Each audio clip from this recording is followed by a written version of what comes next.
David, je suis pasteur de l'Église. Si vous vous joignez à nous pour la première fois, je suis content de vous accueillir. On est en live présentement sur Facebook et YouTube. Et on commence ce matin une nouvelle série qu'on a appelée Les 7 péchés capitaux. Je ne sais pas si vous avez déjà entendu cette expression-là, sûrement, parce que c'est quand même une expression, un concept qui est bien répandu.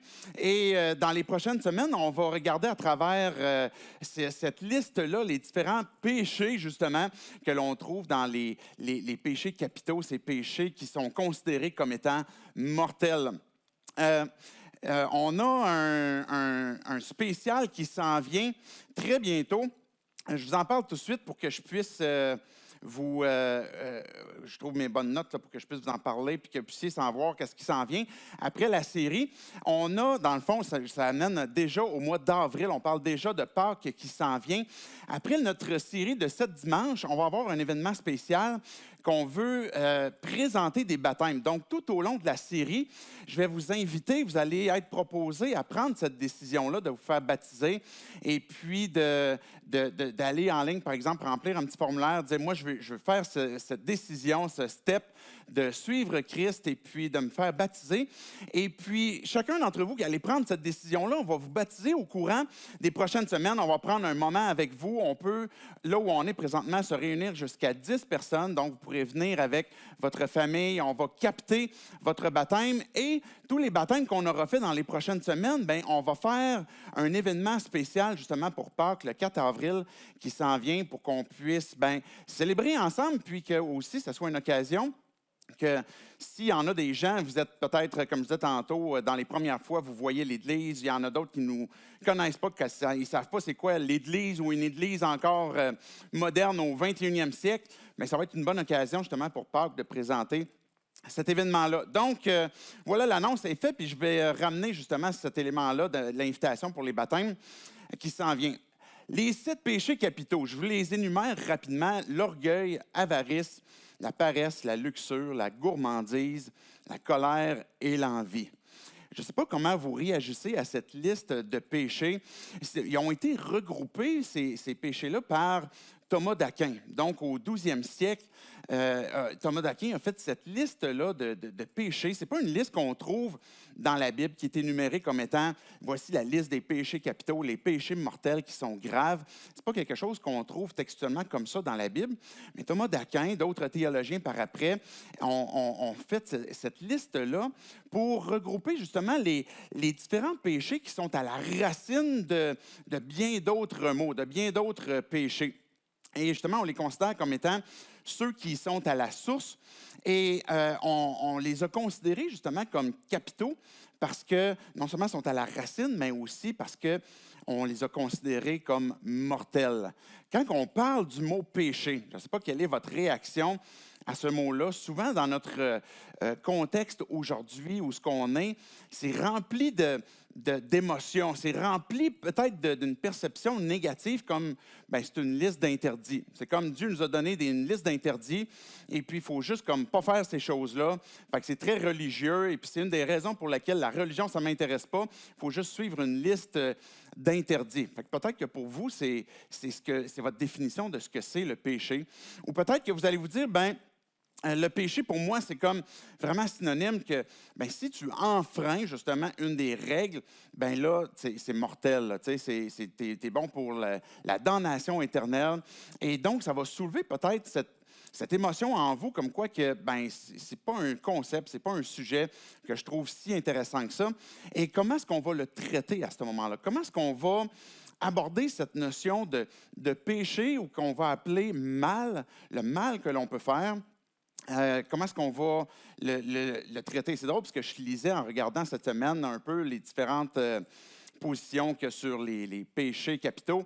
Il y a une tendance qui porte à vouloir diminuer tout l'impact de ces péchés capitaux, comme en disant, écoute, finalement, il faut comme doser un peu c'est quoi le péché, puis l'orgueil, l'avarice ou la colère. À un moment donné, il faut être capable d'en laisser un peu, puis peut-être amoindrir, peut-être que comme le mot capital, là, que ça mérite la mort, on devrait comme enlever ça, peut-être le diminuer un peu. Ou peut-être que vous avez le désir d'enlever carrément finalement, le fait de mal, tu sais, que ben, c'est peut-être relatif, dépendamment comment est-ce que vous voyez les choses, comment est-ce qu'une autre personne voit les choses. Mais on arrive quand même un jour ou l'autre devant un problème, qu'on veuille diminuer la notion de péché capital, qu'on veuille même carrément enlever cette notion de mal, puis d'avoir plutôt une notion relative du bien et du mal. Bon, le problème auquel on arrive, c'est qu'on réalise que le mal que les autres font va m'affecter. Je vais subir la conséquence du mal des autres. Si, que ce soit de la violence ou que ce soit, par exemple, l'orgueil d'une autre personne ou que ce soit la gourmandise, peut-être, ben, le mal que les autres peuvent faire va finalement, éventuellement, m'affecter. Mais non seulement le mal des autres, mais même moi, le mal que chacun d'entre nous, on va faire, on réalise que hey, ça se projette sur peut-être ma blonde, mon chum, sur mes enfants. Ça va se projeter sur, sur mes amis. Peut-être que j'ai brisé certaines relations. Et que même si on voudrait amoindrir la notion de péché capital, ou peut-être la rendre plus relative, bien, on arrive quand même à un point que on est conscient des effets du mal. On est conscient qu'on est tous affectés de comment est-ce que le mal peut être généré puis avoir l'impact sur nos vies et ultimement sur notre destinée éternelle, ultimement sur notre relation avec Dieu. Quel est l'impact du péché dans ma relation avec Dieu? Puis peut-être que tu t'intéresses à Dieu, tu veux le découvrir, peut-être que tu es déjà croyant depuis un certain temps. Et quel est l'impact de nos choix, du mal que l'on peut faire face à Dieu? Et si finalement c'est si capital que ça et si mortel que ça, bien, y a-tu de quoi à faire avec ça? Y a-tu de quoi à faire avec le péché? Et que si je le recommence constamment, mais comment je peux faire pour avoir la victoire sur ces choses-là? Le péché, on pourrait le définir comme une infraction à la loi divine. Hein, on va enfreindre les attentes que Dieu a.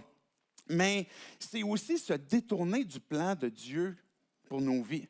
Si Dieu est notre créateur, si Dieu t'a créé pour vivre la vie puis être en relation avec lui, découvrir qui il est et qu'on fait le choix finalement de ne pas vouloir vivre ce plan-là, s'en détourner, mais c'est ce que la Bible peut appeler aussi péché. Ce n'est pas juste une notion d'interdit, une liste de choses d'interdit, mais c'est qu'on est en train finalement de faire notre propre plan, notre propre vie, indépendamment de ce que Dieu a voulu pour nous. Et le péché peut se faire, ce que la Bible dit, même on le fait consciemment, on le fait où ce qu'on peut faire certains choix, mais même par omission, c'est-à-dire de ne pas faire quelque chose, de laisser aller certaines choses, peut être aussi rentré dans la définition de ce que c'est le péché. Maintenant, le premier qu'on voit ce matin, c'est l'orgueil. OK, ceux qui sont remplis d'orgueil, comme taguez-vous sur Facebook dans le fil. Il n'y a personne d'entre nous qui va s'identifier en clair pour dire OK, moi, oui, je suis une personne orgueilleuse. Bien, peut-être qu'on est tous comme ouais, c'est sûr, j'ai de l'orgueil à quelque part, puis c'est peut-être pas si mal, ou peut-être que. Mais en fait, le péché des autres, l'orgueil des autres est toujours plus évident. C'est toujours plus évident de voir mais comment est-ce que les autres nous tapent ses nerfs, puis comment est-ce que lui, il est vraiment, tu sais, il a une grosse tête, et puis ça devient vraiment plus évident. Mais le but de la série et le but du discours ce matin, c'est pas que vous passiez dans votre tête les listes de noms que comme, ah oui, c'est vrai, ça c'est bon pour lui, je vais lui envoyer, il faudrait qu'il écoute ça. Mais le but de la série, c'est comment est-ce que chacun d'entre nous, on peut découvrir c'est quoi le plan de Dieu, c'est quoi la réponse de Dieu à l'orgueil, parce que chacun d'entre nous, on a cette racine profonde qui est l'orgueil. Oui, on est tous empreints du péché capital, de ce péché mortel qui est l'orgueil. Et moi, le premier, on a cette racine. Et C.S. Lewis, qui est un philosophe, je l'ai posté ce matin, philosophe britannique, auteur aussi de plusieurs livres, là, peut-être les Chroniques de Narnia, vous avez déjà lu. Mais il va dire de l'orgueil, le vice essentiel, c'est le mal, le pire mal, c'est l'orgueil. La luxure, la colère, l'avidité, l'ivresse, et tout ça ne sont que des piqûres de puce en comparaison. L'orgueil mène à tous les autres vices. C'est l'état d'esprit anti-Dieu complet. Bien, je trouve que c'est une bonne définition. L'orgueil est ce péché qui, s'il y a 7 péchés capitaux qui sont, on dit tantôt, à la racine de plusieurs autres, l'orgueil est à la racine de tous les autres péchés capitaux et qui mènent plus loin. C'est la raison pour laquelle je voulais commencer avec lui ce matin, pour qu'on puisse voir, bien, c'est quoi finalement l'orgueil? Ça ressemble à quoi? Elle va se déguiser de quelle façon pour peut-être nous tromper, puis peut-être qu'on va nous-mêmes devenir bien, orgueilleux. Donc, le but de la série, de ce discours ce matin, c'est qu'on puisse regarder justement en quoi l'orgueil me concerne, puis qu'est-ce que Dieu a à me dire pour en être délivré. Je vous invite à tourner dans Jacques, le chapitre 4, versets 1 à 6. Jacques 4, 1 à 6. Il va nous dire, je vais faire la lecture, puis après ça, on va regarder à l'intérieur de ce texte-là bien, les notions justement d'orgueil. D'où viennent les conflits et d'où viennent les luttes parmi vous? N'est-ce pas de vos passions qui combattent dans vos membres? Vous désirez et vous ne possédez pas. Vous êtes meurtrier et jaloux et vous ne pouvez rien obtenir. Vous avez des luttes et des conflits. Vous ne possédez pas parce que vous ne demandez pas. Et quand vous demandez, vous ne recevez pas parce que vous demandez mal, dans le but de satisfaire vos passions. Adultères que vous êtes, ne savez-vous pas que l'amour pour le monde est synonyme de haine contre Dieu? Celui qui veut être l'ami du monde se fait l'ennemi de Dieu. Croyez-vous que l'Écriture parle sans raison? C'est avec jalousie que Dieu aime l'Esprit qui habite en vous. Cependant, la grâce qu'il accorde est plus grande encore. Et c'est pourquoi l'Écriture dit, Dieu s'oppose aux orgueilleux, mais il fait grâce aux humbles. Jacques, quand il va nous parler, c'est un texte qui est très clair, ce qui est assez radical même sur, bien, voici blanc et noir. Puis justement sur sa notion d'orgueil et la façon qu'on veut bien, posséder, obtenir. De quelle façon est-ce que l'orgueil peut se manifester? De quelle façon est-ce qu'on pourrait le voir apparaître? L'orgueil est un peu comme une paire de lunettes qui nous emmène à voir à travers elle bien, notre vie et celle des autres. Et on va regarder justement comment est-ce que, bien, qui je suis, qui sont les autres, et nous placer dans un rapport avec eux, à savoir bien, où à quelle place est-ce que je suis, puis est-ce que je suis mieux, est-ce que je suis pire. Et c'est une vision de soi-même, l'orgueil, qui est supérieure en importance, en dignité ou en supériorité. Et c'est la raison pour laquelle on met cette paire de lunettes-là, pour voir justement bien, à quel point je suis supérieur, à quel point est-ce que je suis important, est-ce que j'ai peut-être plus de contrôle. Et ça va nous amener à penser peut-être de nous-mêmes que bien, je suis l'auteur de ma vie. Et tout ce qui a été fait, puis ce que je fais, bien, c'est parce que c'est moi qui fais ces choix-là pour que ça réussisse. Je vais vous résumer 3 types qu'on pourrait englober là-dedans, l'orgueil, 3 types d'orgueil et que je pense que chacun d'entre nous, à un moment donné, on va comme passer un à la suite de l'autre dans différentes circonstances, différentes saisons. Et ces 3 types-là vont résumer peut-être les différentes expressions. Le premier type, je l'ai appelé « grosse tête ». Ça-là, c'est facile. On a tous quelqu'un en tête, peut-être, que vous dites que celle-là, c'est comme grosse tête. La personne, elle parle souvent d'elle, sinon tout le temps d'elle. Elle va faire référence à ses différents exploits. On est à un souper de famille, par exemple, et puis élargi ou avec des amis. Et puis cette personne-là va souvent faire référence aux différents succès qu'elle a eus, faire référence à les voyages qu'elle a fait, les différentes langues qu'elle a apprises, peut-être son dernier bonus qu'elle a eu avec son entreprise, et puis va vanter beaucoup, justement, ben, sa personne et puis son importance. C'est peut-être la personne qui va constamment mettre sur Instagram tout ce qu'elle va vivre. Si vous faites ça, c'est pas grave, ce n'est pas un péché que de poster sur Instagram, mais c'est l'idée de chercher à se mettre au-dessus, à vouloir être supérieur, à vouloir être plus grand. Et la joie de ça, de ce type-là, n'est pas tant d'avoir, mais la joie de ce type d'orgueil, c'est d'avoir plus que les autres. Et puis, ça va ressembler beaucoup à une forme d'arrogance. Et puis, on va le verbaliser comme quoi que, ben, tu sais, j'ai fait des meilleurs choix. Je suis allé à l'école plus longtemps. Je travaille plus fort. Et puis, on va faire référence à comment est-ce que nos choix ont été meilleurs, sans concevoir peut-être qu'on a eu le privilège de ces choix-là qu'on a pu prendre. Un autre type d'orgueil qui peut se manifester différemment, je l'ai appelé le type doigt pointé. Le type doigt pointé, ce n'est pas celui qui, comparativement, mettons, à grosse tête, qui va se vanter, mais c'est celui qui va pointer les autres et puis qui va souvent être dérangé de par les succès des autres.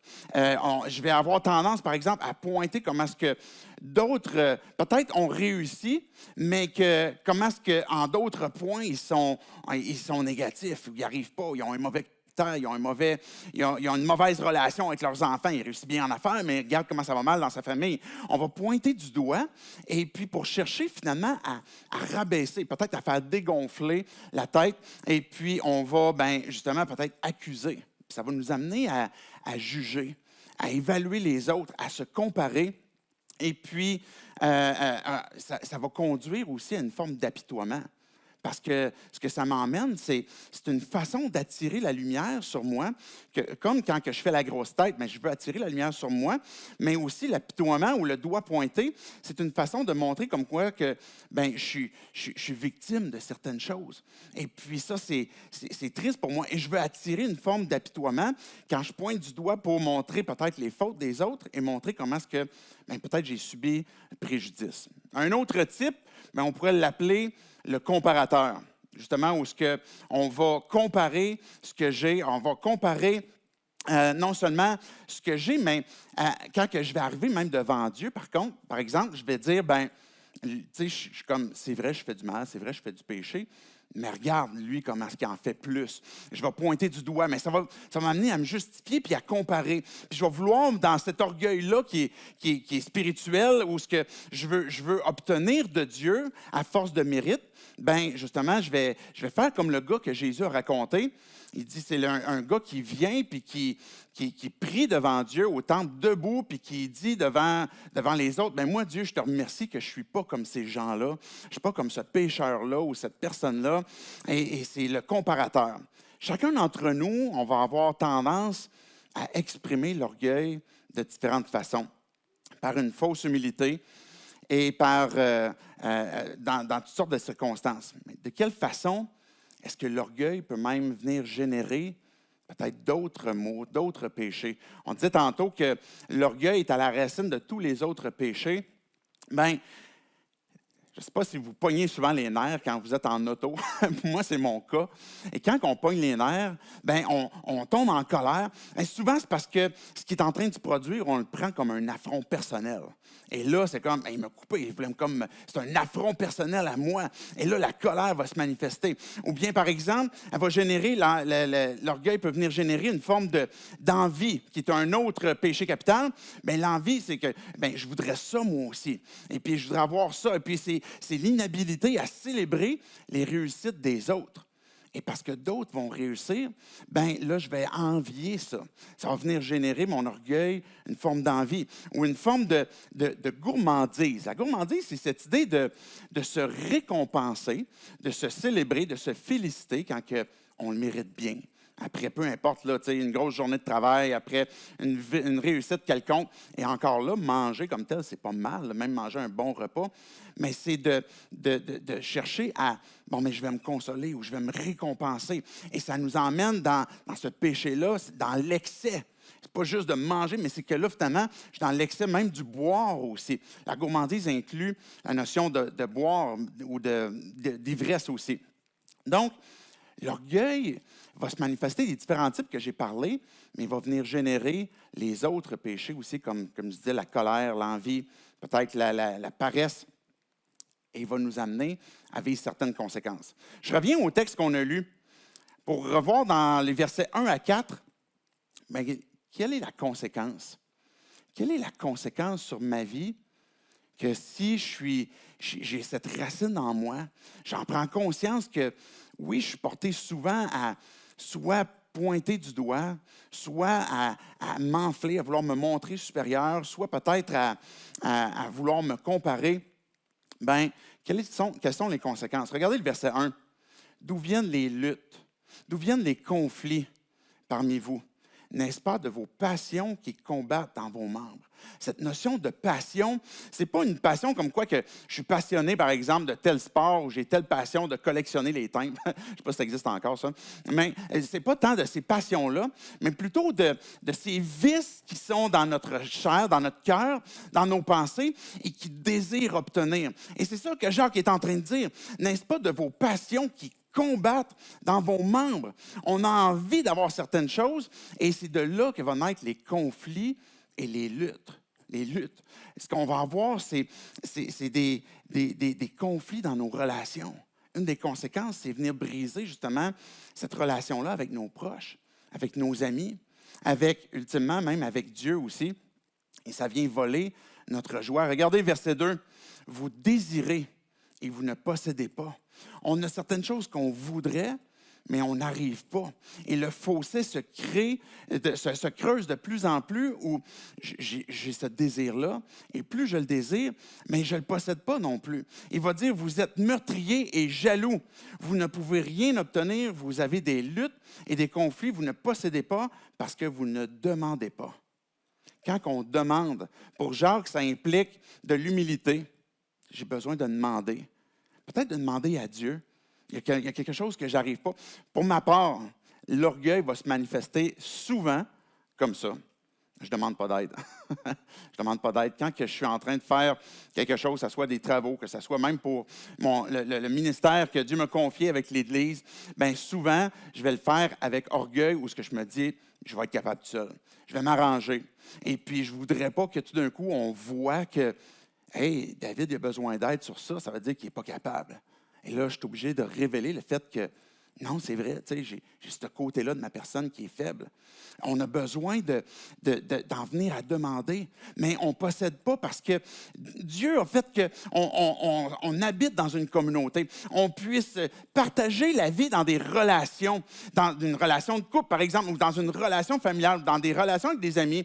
Mais ces relations-là, c'est une communauté, par exemple, comme l'Église, et qui nous permet justement de se combler, de prendre soin les uns des autres. Ça fait partie du plan que Dieu a donné pour qu'on puisse prendre soin les uns des autres. Et nos côtés plus faibles qu'on ne voudrait pas révéler, on va s'assurer de, je ne demanderai pas pour justement que je ne veux pas révéler ce à quoi je manque. Et puis Jacques va dire, vous ne possédez pas à cause de ça. Et verset 3, il va dire, et quand vous demandez, vous ne recevez pas parce que vous demandez mal. Parce que notre but en demandant est de satisfaire nos passions, satisfaire notre vice.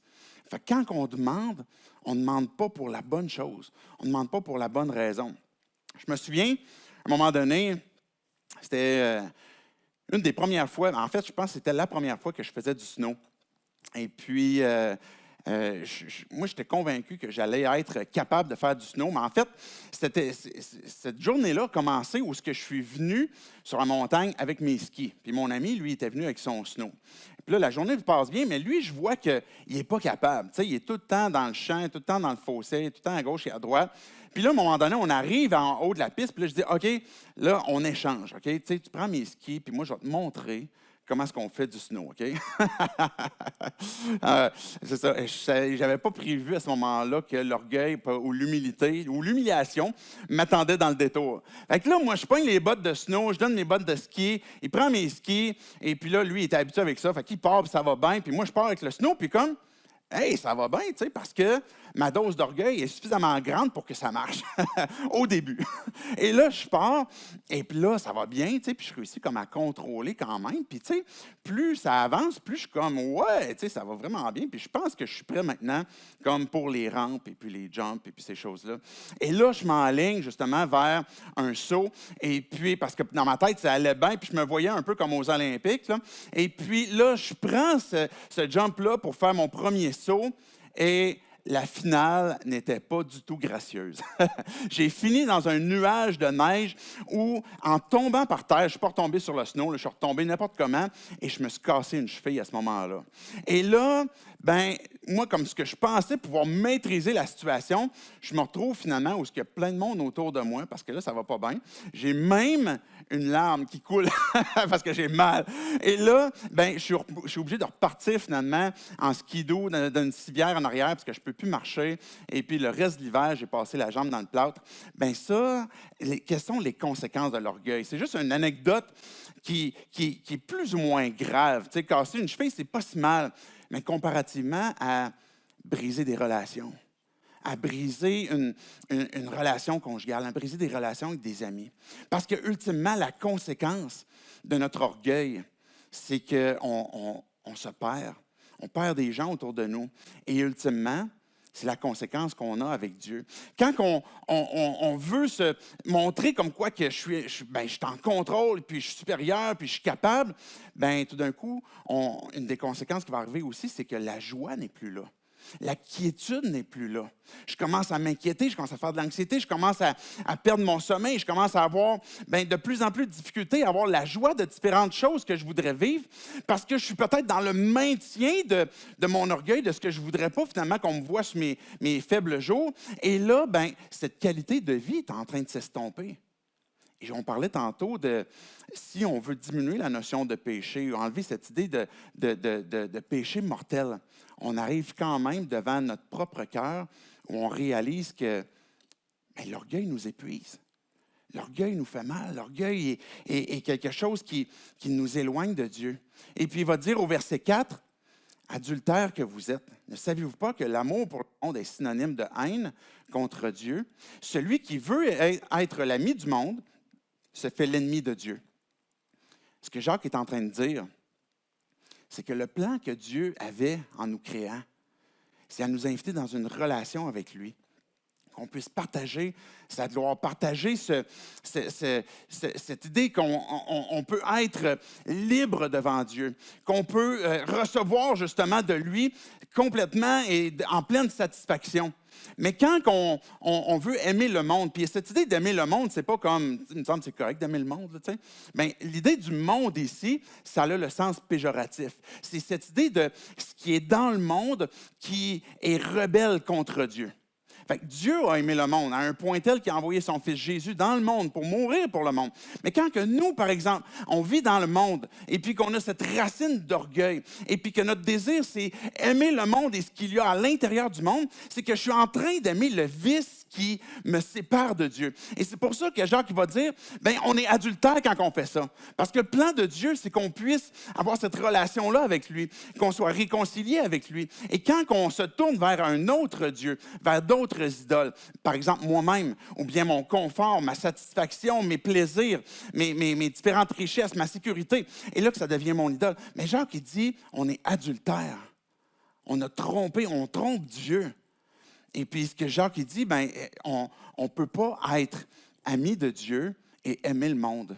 Il y a un choix que l'on a à faire. Quand on est devant notre propre cœur et qu'on réalise qu'il y a un orgueil qui est là, peu importe la façon qu'il va se manifester, mais quel choix est-ce que je vais faire de chercher à continuer d'animer ça ou de dire, non, je ne veux pas être l'ami de ce que le monde me propose pour continuer d'animer mon vice, mais je veux me tourner vers Dieu. Et c'est là qu'il y a, dans cette décision-là, qu'il y a une solution qu'on peut trouver. Il y a quelque chose que Dieu nous offre, que Dieu nous permet de pouvoir être sauvés de l'orgueil. Mais comment en être délivré? Le verset 6 va dire, « Cependant, la grâce qu'il accorde est plus grande encore. Et c'est pourquoi l'Écriture dit, Dieu s'oppose aux orgueilleux, mais elle fait grâce aux humbles. » La pire conséquence de l'orgueil, c'est la mort. Et quand Thomas d'Aquin a décidé d'étiqueter l'orgueil comme péché capital, c'est vrai, il avait raison. Parce que le péché, aussi petit qu'on pourrait penser être, aussi gros qu'on pourrait imaginer qu'il n'y a rien à faire, c'est la mort, c'est la séparation d'avec Dieu. Et qui sont les orgueilleux? Jacques, il va dire, bien, Dieu, il résiste aux orgueilleux. Mais chacun d'entre nous, on est orgueilleux. On a cette racine en nous où ce qu'on veut, bien, gérer notre propre vie, puis on veut s'assurer d'être quelqu'un, d'avoir une identité, puis d'être reconnu. Mais pour être délivré de l'orgueil, bien, il y a deux choses qu'on doit être capable de faire. C'est que je mérite rien. Je mérite rien, parce que l'orgueil nous emmène à penser comme quoi que mais je mérite ça, je mérite qu'on me fasse du bien, je mérite d'avoir un bon salaire, j'ai eu des bonnes études, je mérite d'avoir des bonnes relations parce que je m'investis beaucoup dans mes relations. Mais à place de voir constamment le mérite, on devrait voir que je mérite rien. Que tout dépend du temps et des circonstances. Quel choix, même, c'est ce que Salomon disait dans Ecclésiaste, quel choix est-ce que l'on a fait de naître dans notre famille? Quel choix est-ce qu'on a fait de naître au Québec? Quel choix est-ce qu'on a fait de... Il y a plein de choix que l'on n'a pas fait. Il y a plein de choses qu'on n'a pas décidées. Il y a même plein de choses qu'on croit avoir décidées et que c'est Dieu qui nous les donne. C'est Dieu qui nous offre sa grâce, qui nous donne cette bénédiction, ces belles et bonnes choses qu'on peut avoir sur terre, puis de comprendre comme quoi que je ne mérite rien sauf une chose. C'est le jugement du péché sur ma vie. La condamnation de Dieu sur le péché, c'est la mort. Et ultimement, ma séparation avec Dieu, c'est l'enfer. Et c'est la seule chose que je mérite. Mais pour en être délivré de l'orgueil, il faut reconnaître cette vérité-là, que je ne mérite rien, sinon que je mérite l'enfer. Mais la deuxième chose qu'on a besoin de comprendre pour en être délivré aussi de l'orgueil, même pendant notre vie chrétienne, c'est de recevoir avec joie ce qui m'est offert gratuitement. Dieu résiste aux orgueilleux, mais il fait grâce aux humbles. Et l'invitation que Dieu nous fait, c'est de recevoir de lui. Quand que je me souviens d'une personne, par exemple, un ami que j'avais, qui me parlait, un ami croyant qui partageait la même foi que moi, et puis depuis plus longtemps.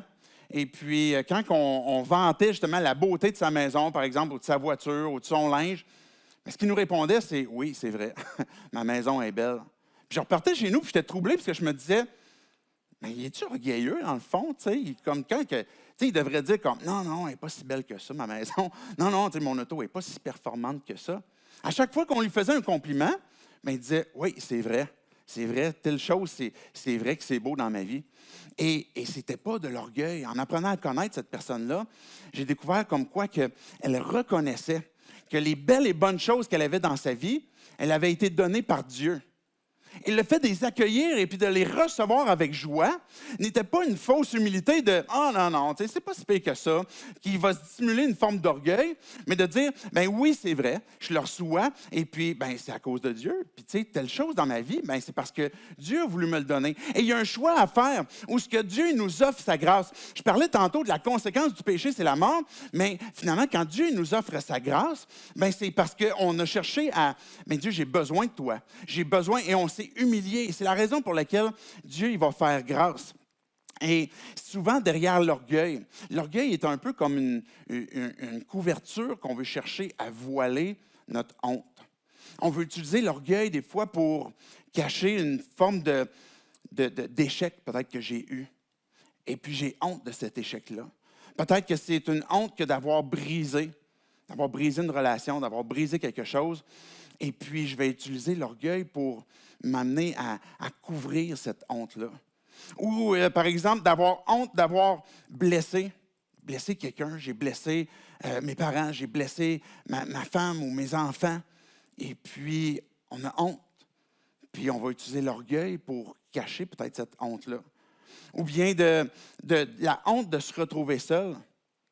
Mais comment ça se fait qu'aujourd'hui, je me suis isolé? Et puis, on va utiliser l'orgueil peut-être pour vanter certaines choses, vanter certains exploits, pour cacher peut-être la honte ou la souffrance que j'ai, que de me sentir peut-être isolé ou de qui je suis. Mais la raison pour laquelle Jésus est venu sur terre, c'est pour porter notre honte, pour prendre justement notre culpabilité. Quand Jésus est venu sur terre et qu'il s'est rendu jusqu'à la mort, même jusqu'à la mort de la croix, Bien, il a porté à ce moment-là, au moment de la croix, la pire honte qu'il pouvait y avoir de cette culpabilité que nous, on méritait, que lui ne méritait pas, dans le but de justement pouvoir porter notre honte et puis qu'on puisse être habité par autre chose et que j'ai pu à me justifier devant Dieu. À partir du moment où je me suis humilié devant Dieu, où ce que je dis, Dieu, j'ai besoin d'aide. Dieu, je reconnais cette racine en moi. Depuis des années, je la vois, et puis j'ai besoin de ton aide, j'ai besoin que tu viennes à mon secours. Bien, maintenant, quand que Dieu me donne sa vie, bien, j'ai plus besoin de me justifier devant lui, mais simplement que d'avouer. Où j'ai plus besoin de cacher mes fautes, mais de les confesser. Où j'ai plus besoin de forcer ma place pour devenir quelqu'un, mais de prendre celle que Dieu me donne. Où ce qui m'a donné un nom, où ce qui m'a donné son identité, où ce qui m'a donné son pardon, et que j'ai plus besoin de vanter quoi que ce soit, j'ai plus besoin de défendre quoi que ce soit, mais que je reçois avec joie ce que Dieu me donne, et que je n'ai pas besoin peut-être même d'accuser, de comparer ou de pointer du doigt, parce que justement, je suis pardonné. Dieu fait grâce aux humbles, et ça, c'est l'humilité authentique. Cette humilité où ce que je ne suis pas en train de « Ah non, non, tu sais, c'est pas tant que ça, tu sais. » Ou « Non, je ne suis peut-être pas si pire que ça. » Mais que Dieu nous invite à recevoir pleinement et gratuitement ce qu'il a à nous donner. J'aimerais terminer par la prière pour que Dieu puisse venir parler à chacun d'entre nous, parler à nos cœurs, et puis qu'il puisse peut-être mettre le doigt, justement, ce qui en nos vies a besoin de lui être abandonné pour qu'on puisse saisir sa grâce. Dieu, je veux te dire merci pour ta parole, merci pour ce texte de Jacques qui nous rappelle, Dieu, comment est-ce que tu nous as donné la vérité sur nos propres intentions, notre propre cœur, cette racine d'orgueil qui peut être là et qui brise, Dieu, peut-être nos relations, qui a brisé peut-être notre propre qualité de vie. Merci de nous avoir communiqué justement ce texte où on peut comprendre que tu aimes l'Esprit qui est en nous. Tu es un Dieu qui est jaloux dans le sens que tu veux entrer en relation avec nous. Tu veux vivre avec nous, tu veux marcher avec nous. Ton plan, Dieu, ce n'est pas qu'on reste séparés de toi et qu'on fasse nos vies indépendamment de toi, puis qu'on cherche à couvrir notre propre honte de différentes façons. Mais Dieu, on veut s'humilier devant toi pour te dire qu'on a besoin de ton aide et qu'on veut accueillir justement ta grâce, accueillir ce don parfait. Père, que tu nous as donné Jésus, ton Fils, pour mourir pour nos péchés, pour mourir pour ce péché d'orgueil. Et merci de nous donner ton pardon.